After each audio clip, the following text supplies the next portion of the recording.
Good morning, good people. Today is what? Saturday, September 20th, 2025. And it is about 6 o'clock in the morning here in southwestern Nevada. In Pahrump or Pahrumpertucky, you choose. You can always tell somebody from Pahrump. You just can't tell them much. Hard scrabble, sharp-elbowed, rootin'-tootin', pistol-packing people. I got mine. Nobody gave me anything. You're only the way you are because you want to be. Any misfortune you have, it's because you want it. Okay, so that is the soil we're on. That is the sower of the seed, rocky soil. Doesn't mean things can't grow in rocky soil. It's just a lot harder. And that means what? Got to put more into it. It's like going to the gym versus just walking around the block. It's like having a strict diet versus just not eating fattening foods. Different degrees. Okay, so today we're going to talk about let's make a paper knife. What? Let's make a paper knife. Okay, so we're going to ask you in a minute to get out a piece of paper and a pencil. Not right now, but we're going to ask you to do it after we explain what the thing is. Okay, so today, Saturday, this is G.school. Our focus is on the spiritual side, but we are going to make a paper knife. We're going to need paper and pencil for that. However, first let's look at what is on our worksheet down below. Advice from an 80-year-old. Loosen up, relax. Except for rare life and death matters, nothing is as important as it first seems. Right. We take life very seriously, like it's really important. And I think if we read the Bible, we find out, no, it's not really important. What is important is what happens next. We repent and believe in the good news, and whether we do the three things we are commanded to do: love God, love one another, and make disciples. So are we the sheep on the right side or the goats on the left? Do we do the things to help those less fortunate than us, those in need? Do we do things to help them, or are we preoccupied with what is in it for me? What do I get? Questions to ponder.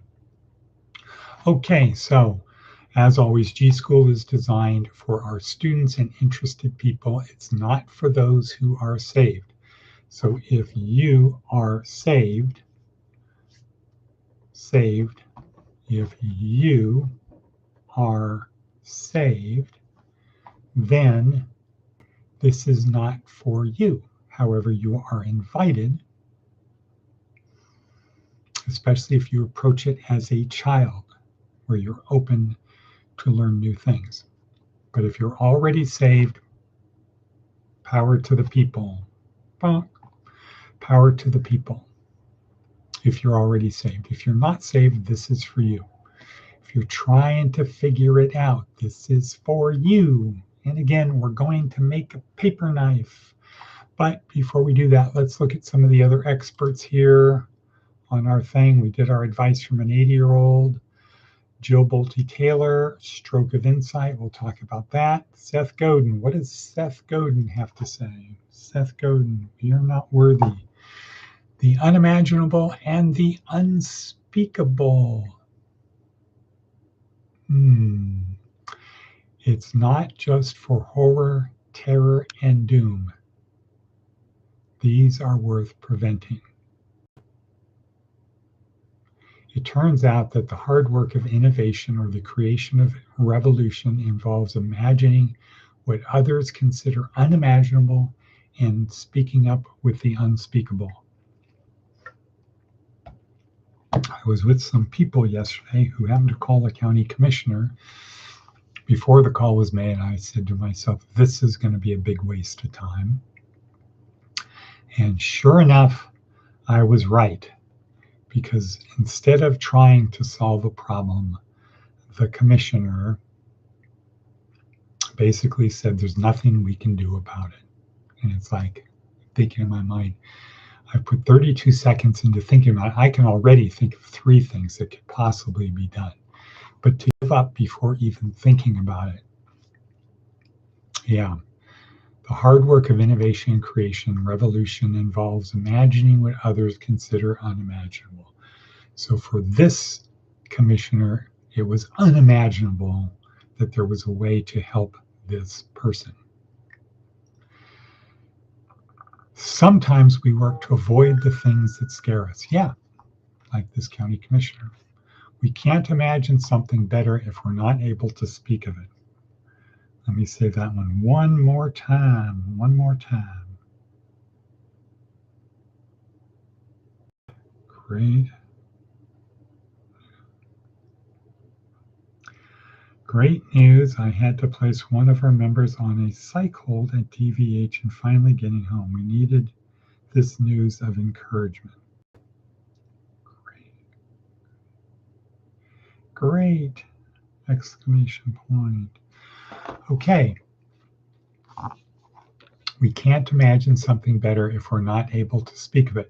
Kind of goes to Wittgenstein, right? Things that cannot be pictured cannot be said, because saying them means nothing. So if you can't picture something better, then you can't talk about it. Okay. Seth Godin, we are not worthy. So let's see if we can bring this one into our paper knife, the unimaginable and the unspeakable. Okay, can we imagine a paper knife? What does that mean? Can we imagine a paper knife? What is a paper knife? A paper knife is, wait for it, a knife made out of paper. Right, it's not really a knife. It's just what? Looks like a knife. So what we're going to have you do in a minute, not right now because I want to explain what we're going to have you do. What we're going to have you do in a minute is get a piece of paper and a pen or pencil, whatever, and draw a particular type of knife on the paper. And then if you have scissors handy, you can cut that out and you have a paper knife. Okay, so you got to think, what kind of knife do you want? So let's think about that for a second. What different types of knives are there? We're going to make a paper knife.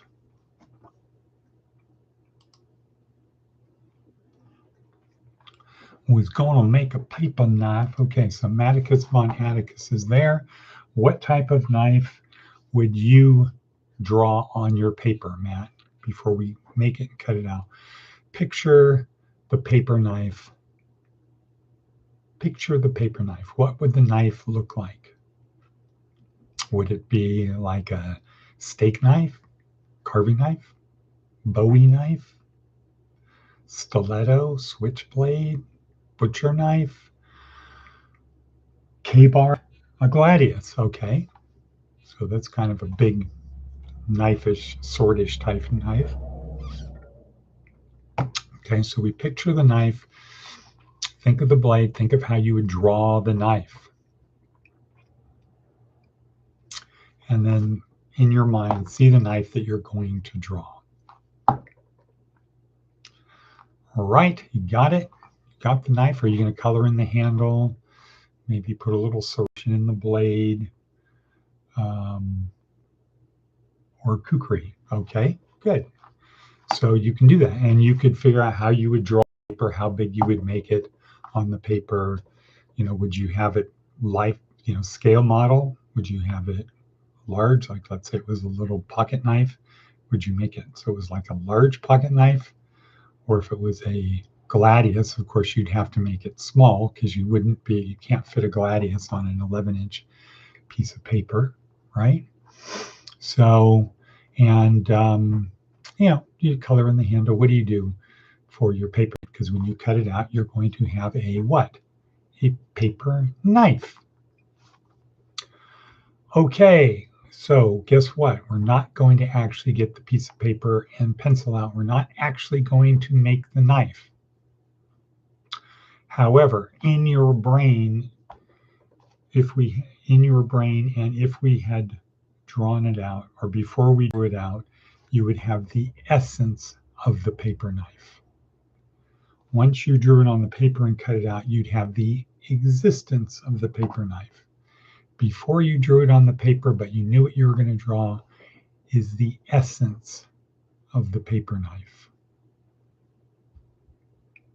Once you cut it out, the paper knife exists. But it didn't exist until after its essence was created. Okay, so here we are, Existentialism 101. So, when it comes to a paper knife first, the essence of the paper knife comes before the existence of the paper knife. What about with people? What about with people? Does the essence of a person come first, or the existence come first? What say you, Atticus von Atticus?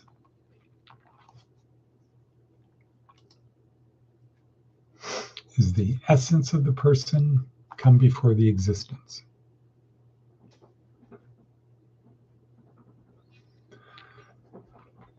Okay, waiting. Maybe Atticus von Atticus is no longer here. Okay, so most Christians believe the essence comes first. Not really. Not really what? The essence comes first. God knew us before we were born. He made us in the womb. He had his plan. He knew everything we were going to do before what? We were created.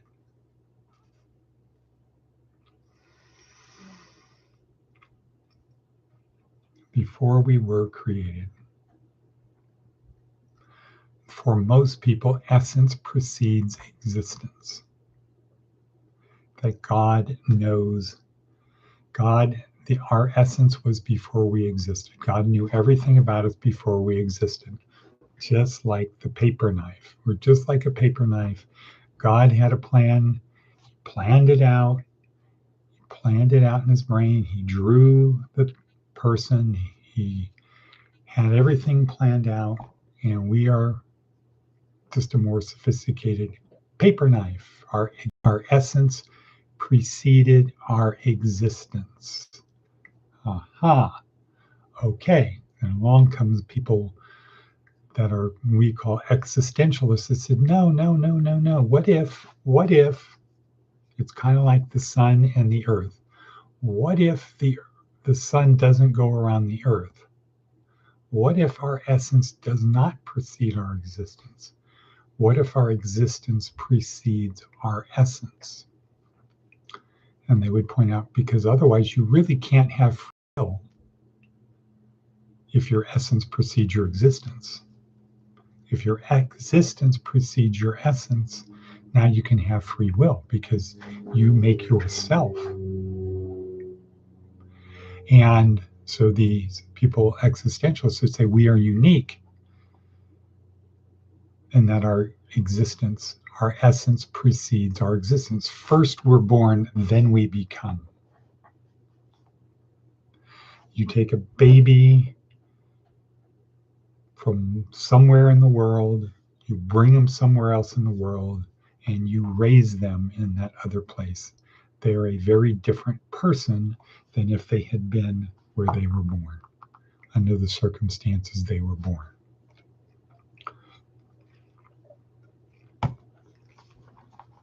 Their existence preceded their essence. Who they became was determined after they were born, after they existed, not before. Now you can get very complicated, swing off Occam's razor and say, well, that baby would be taken from over there and over here. That was part of the plan. And then it gets very complicated versus just a very simple existence precedes essence. Okay, cool. So with things that can be made, their essence precedes their existence. Architects, when it comes to a house, the essence of the house comes before the existence of the house. When you're playing football, the essence of what's going to happen precedes what actually happens. And what actually happens might not be what was planned to happen, because the other side has their plan too. So even though both can be wrong in their plan, both cannot be right unless it's the same plan. Okay, next. What about God? What about God? Does God's essence precede his existence, or his existence precede his essence? And here they exist together. God's essence is God's essence. His essence, God's essence is existence. So with things, essence precedes existence. With people, existence precedes essence. Even though it's comforting to say, no, my essence preceded my existence. I am here. This is all planned for me to be exactly right here, right now, the person I am. We can say that. We can say that, but in our gut, it doesn't really make sense. That everybody in the history of the world, that means everything is already foretold. What's the point? What's the point of it all? It's not really going to be fun. Would it be fun to go play a slot machine if when you walked in, they said, okay, give me your $100. Boom, here's what would have happened. Here's what's going to happen.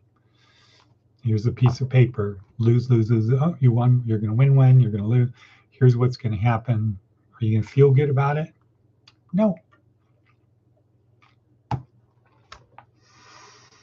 Because there's no element of chance. There's no randomness. There's no, somebody decided you were going to win, or somebody decided you're going to lose.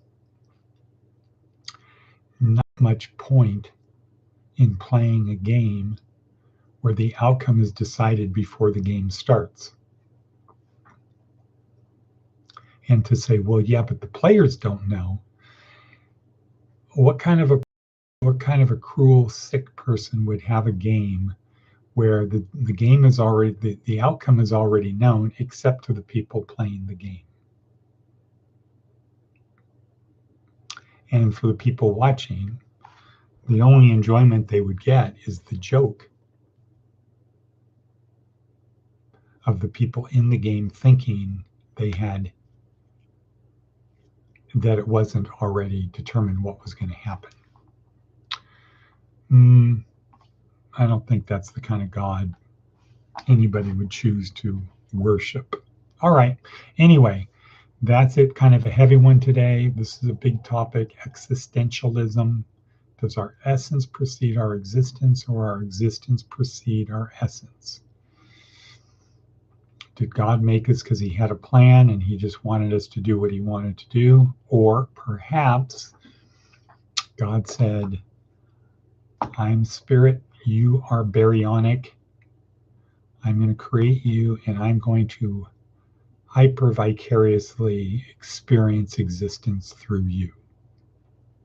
Because as spirit, I cannot experience what it is like to be non-spirit. So I'm going to experience it through you. And whatever happens, I get to experience it hyper vicariously through you because the kingdom of heaven is within. Boom, boom. Okay. And with that, we're going to say, and cut.